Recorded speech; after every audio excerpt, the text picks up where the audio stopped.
Guys इस video में हम बात करने वाले रिगार्डिंग द रिलेशनल ऑपरेटर्स। क्या होते हैं रिलेशनल ऑपरेटर्स? बेसिकली अगर हमें कंपैरिजन करना है, हमें दो वैल्यूज के बीच में कंपैरिजन करना है, तो हम रिलेशनल ऑपरेटर्स का यूज करते हैं। किस टाइप से? जैसे कि अगर आपको देखना है कि एक कोई वैल्यू किसी वैल्यू से बड़ी है, या कोई वैल्यू किसी से वैल्यू से छोटी है, या कोई वैल्यू किसी की से बड़ी भी है और इक्वल भी हो सकती है, या कोई वैल्यू किसी से छोटी भी हो सकती है या और इक्वल भी हो सकती है। तो अगर आपको ये सब देखना है, ये हम देखते हैं with the help of relational operators. जल्दी से इसका भी कोड लिख लेते हैं। सो यहाँ पे मैं गया ऑपरेटर, अरिथमेटिक ऑपरेटर्स बनाया था मैंने। यहाँ पे मैं एक नया ऑपरेटर बना रहा हूँ। सो इधर एक नई फाइल बनाऊंगा मैं, जिसका नाम है relational operators, relational operators dot जावा। मैंने इसका नाम रिलेशनल डॉट जावा नाम दे दिया मैंने इसका।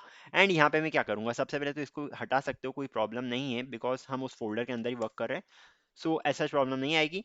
बट अगर कोई पैकेज का नाम देना है तो इनके बीच में गैप नहीं होना चाहिए। मैंने यहाँ पे गैप डाल दिया है, इसलिए मैं इसको एक साथ नहीं दे रहा हूँ। और जैसे आप देख भी सकते हो, नाम नेमिंग कन्वेंशन जो मैं फॉलो कर रहा हूँ वो बेसिकली यही है हमारा।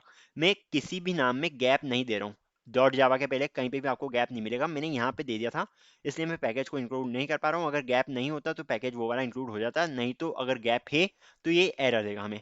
बढ़ते हैं आगे, पीएसवीएम लिखते हैं। पीएसवीएम मैंने लिख दिया है यहाँ पे, public static void main string args। अब एक काम करते हैं, int a is equal to 5 लिख के चलते हैं, and int b is equal to 10 लिख के चलते हैं।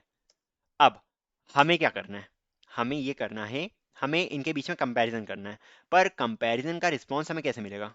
कंपैरिजन का जो रिस्पॉन्स मिलता है आपको, वो बेसिकली बुलियन फॉर्म में मिलता है। ओके, सो अगर मैं यहाँ पे लिखता हूँ बुलियन रिस्पॉन्स, RESP, या फिर बुलियन आंसर लिख देता हूँ मैं, सिंपली ANS लिख दिया मैंने यहाँ पे मैंने करा A ग्रेटर देन B है क्या, तो ये चेक करके आपको ट्रू या फॉल्स रिटर्न कर देगा।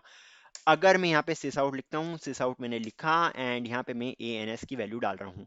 ओके, ट्रू या फॉल्स कुछ ना कुछ रिस्पॉन्स आना चाहिए। इसका रिस्पॉन्स फॉल्स आएगा, बिकॉज 5 जो है वो 10 से बड़ा नहीं है, तो इसका रिस्पॉन्स आप देख सकते हो आसानी से। यहाँ पे आपको फॉल्स लिखा हुआ दिख रहा है, दैट ए जो है वो 5 से बड़ा नहीं है। तो ये जो ग्रेटर देन था, ये क्या था? ये हमारे पास एक ऑपरेटर था। कौन सा operator? Relational operator, greater then वाला। अगर मैं इसको लेस देन डालता हूं, अब क्या आएगा हमारे पास? अब अगर हम इसको देखते हैं, तो इसका आंसर जो आ रहा है वो आ रहा है ट्रू। मतलब कि हमें ये जो ऑपरेटर है, ये आंसर देता है in the form of Boolean. True या फॉल्स में ये हमें आंसर देगा। अब अगर मैं इक्वल टू का भी यूज कर दूं, एंड अगर मान लो मैं दोनों को इक्वल कर दूं, ओके, दोनों को मैं 5 कर देता हूं, तो हमारे पास आंसर क्या आएगा? आई थिंक इसका आंसर भी ट्रू आएगा हमारे पास। अगर ये इक्वल टू का साइन नहीं रहता, अगर ये इक्वल टू का साइन नहीं रहता, तो आंसर क्या आता हमारे पास? तो आंसर हमारे पास फॉल्स रहता है। तो आप इस टाइप से खेल सकते हो इसके साथ। अगर मैं इसको ग्रेटर देन कर देता, आंसर क्या मिलता हमें? आंसर हमें मिलता फॉल्स अभी भी। अगर मैं इसकी वैल्यू चेंज कर देता हूँ, इसकी वैल्यू वापस से मैं 10 बना देता हूँ, तो हमें क्या मिलता? अब ए क्या बड़ा है बी से, तो भी हमें फॉल्स मिलता। पर अगर मैं इसकी वैल्यू 15 कर देता हूँ, इसकी वैल्यू मैं 15 कर देता, अब हमें क्या मिलता? अब हमें इसकी वैल्यू ट्रू मिल जाती। ओके, तो आप इन ऑपरेटर के साथ खेल सकते हो। आप ग्रेटर, हमारे पास चार तरह के ऑपरेटर्स होते हैं। कौन कौन से होते हैं हमारे पास? ऑपरेटर्स जो होते हैं हमारे पास, वो होते हैं basically greater than, less than, greater than equal to, greater than equal to, and greater less than equal to. ये हमारे पास ऑपरेटर आएंगे। ये कॉमा लगाना था मुझे। ओके, ये हमारे पास ऑपरेटर आएंगे। अब अगर हमें किसी दो वैल्यू को इक्वल बनाना है, तो हम क्या यूज करेंगे? क्या हम सिर्फ इस इक्वल टू का यूज कर सकते हैं? मान लो ये दोनों मैंने वैल्यू दी 5, ये हमारा कमेंट सेक्शन में नहीं है, इन दोनों की वैल्यू में दे रहा हूँ 5। ओके, तो आंसर मैच करना चाहिए।